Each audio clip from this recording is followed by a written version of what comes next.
Hi everyone, Kevin here. Today I'll show you how our AI synthetic data engine works. In just 3 easy steps, you're able to convert synthetic sensitive data into synthetic data with up to 99% similarity. Firstly, upload the dataset. Secondly, automatically train the AI model and generate synthetic data. And lastly, receive a report on the utility and privacy of synthetic data. Today, we'll be looking at a commonly analyzed dataset on Kaggle.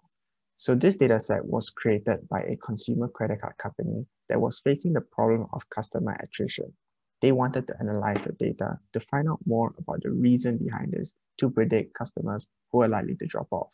So over in this dataset, we can see that there are all kinds of different types of variables. There are integers, such as client number or customer's age. There is people's names. There are dates, and there are other categorical information such as attrition flag. Is it an existing or attrited customer? And there are also other categorical information such as gender or educational level. So we can see that there's a lot of data here that is sensitive and could possibly personally identify the person. Coming over to our synthetic data engine, the very first step is to upload a CSV file from our computer.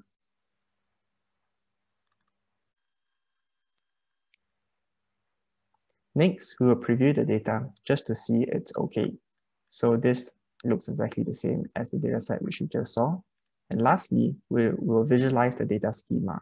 So the data schema just helps us to understand the different types of data that is inside the dataset, such as client number, it's an integer, such as our customer age is an integer, or attrition flag, which is categorical. Over here, you might be wondering, why are all the names John Doe? This is to showcase one of the features that we have here. We can choose to replace a column with randomly generated fake data. This is usually done to mask any personal identifiers like names or IDs. So here I would replace the original name column that is all John Doe's and replace it with randomly generated names. So we can choose any of these different masks from fake license plate numbers to fake company names to fake geolocations. So the next step is to train the synthetic data generation model that takes anywhere from 30 minutes to 3 hours. I've done it in the interest of time. Now let's generate some synthetic data samples. So we can see that 10,000 rows of synthetic data is being generated, and all of the data is very similar to the original data, with exception of the names, which we can see that in this column, all of the names are randomly generated compared to the original John Doe. Next, we will see some charts and metrics for the data quality and the data privacy of the synthetic data being generated. So this will take some time to generate. Let's just go right to the report to see how it looks like. So first, in this report, we will see the data schema, and we can also see an overall statistical score, as well as an overall correlation score, both of which is above 90%, so this is good. Over here, we can see the distributions of each of the columns or each of the variables of the synthetic data compared to the real data. And we can see that they're very similar distributions. Let's say for customer age, for the real data that's in blue, there is this distribution, and for the fake data, there is a similar distribution. And this goes the same for the rest of the variables as well. To be realistic, synthetic data has to also capture the complex relationship between variables, such as the income category should be well correlated with the credit limit, because the higher the income bracket, the higher the credit limit.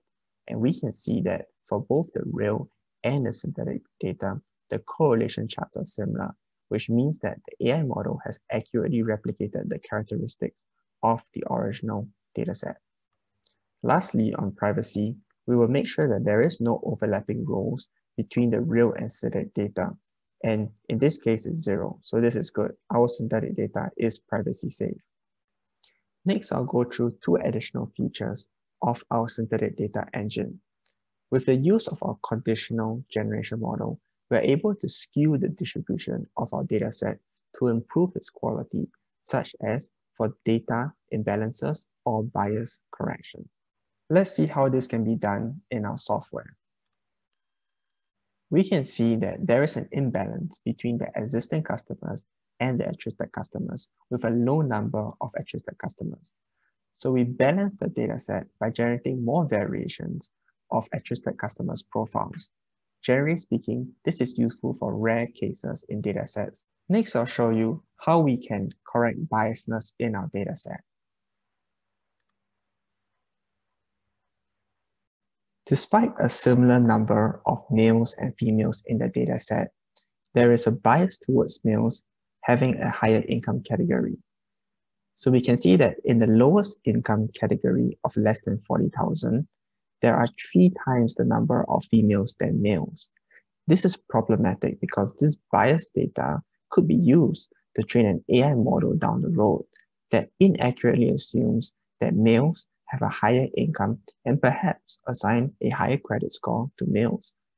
So we correct this bias in the dataset by generating an equal amount of males and females in each of the different income categories.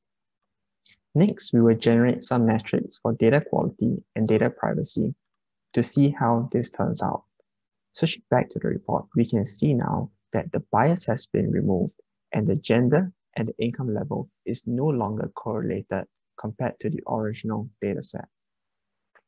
Now that you understand how our engine works, you can try our demo by uploading your dataset to this link below, and you will receive a select dataset and the utility and privacy metric report just like what you have seen sent to your email.